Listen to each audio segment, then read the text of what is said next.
तर आज आम्हाला बनवायची होती हळदीची भाजी. त्यासाठी तेल नाही तर लागते तूप. तर ते तूप आणण्यासाठी आम्ही निघलो सरळ वर्धेकडे.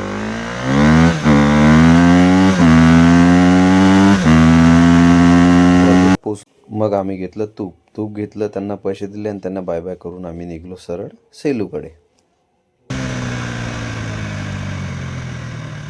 सेलूत पोचल्यानंतर आम्हाला भेटला चिंटू दादा आणि संकेत आणि चिंटू दादाला बाय करून आम्ही सरळ निघलो मंगेश भाऊकडे, कारण आम्हाला घ्यायचा होता भाजीपाला. मंगेश भाऊने भाजीपाला इथं तर नाही ना, आपल्याला जावं लागेल म्हणे दुकानामध्ये. मग आम्ही गेलो दुकानामध्ये त्यांच्या.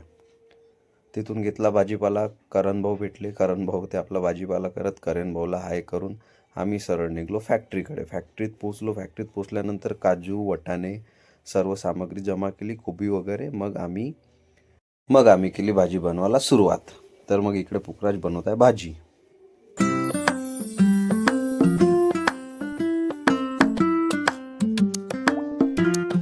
मग झाली आमची भाजी पूर्ण तयार.